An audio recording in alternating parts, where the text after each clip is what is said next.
বিদ্যুৎ না থাকায় বাসার বাইরে বসেছিলেন এসিলেন্ট, কুপিয়ে জখম করল ডাকাতের দলেরা। ঘটনাটি ঘটেছে নারায়ণগঞ্জের এলাকায়।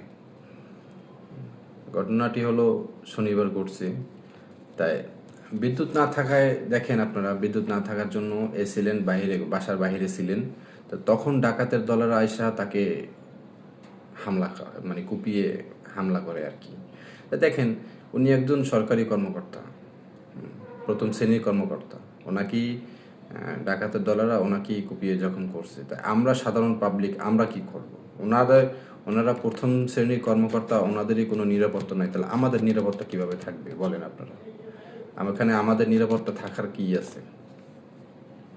আমরা কিভাবে নিরাপত্তা দেব? উনি একজন এক্সিলেন্ট প্রথম শ্রেণীর কর্মকর্তা এবং ওনার মেবি আমি যতটুকু পরিমাণ জানি ওনার বাসা বাড়িতে আনসার ছিল। হ্যাঁ, ওনার আনসার পাহারা ছিল যতটুকু পরিমাণ জানি, ঠিক আছে। তো এখানে ওনাকে কুপিয়ে জখম করছে ডাকাতের দলেরা। তারা কোথায় ছিল? আর বিশেষ করে এখানে বিদ্যুৎ না থাকার কারণে এখন উনি একজন এসিলেন্ট, হ্যাঁ, সরকারি কর্মকর্তা, হ্যাঁ, তা উনি প্রথম শ্রেণীর কর্মকর্তা।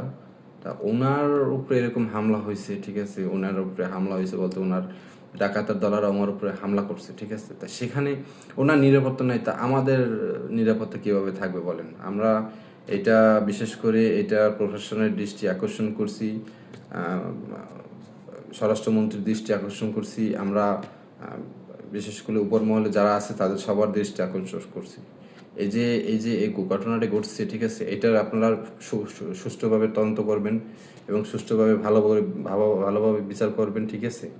এটা আপনাদের দৃষ্টি আকর্ষণ করছে। আপনারা নারায়ণগঞ্জের এলাকায় 20 তারিখে শনিবার দিন ঘটনাটি ঘটছে। নিউজ এসে ডিভিজি নিউজ এসে এটা আমি এটা দিয়ে দেবো। এটা দেখার জন্য আপনাদের স্ক্রিনে আমি দিয়ে দেবো, আপনারা দেখবেন, ঠিক আছে। আপনারা দেখবেন এবং অ্যাক্সিডেন্টের ছবি সহকারে আমি দিয়ে দেবো স্ক্রিনে, ঠিক আছে। ধন্যবাদ।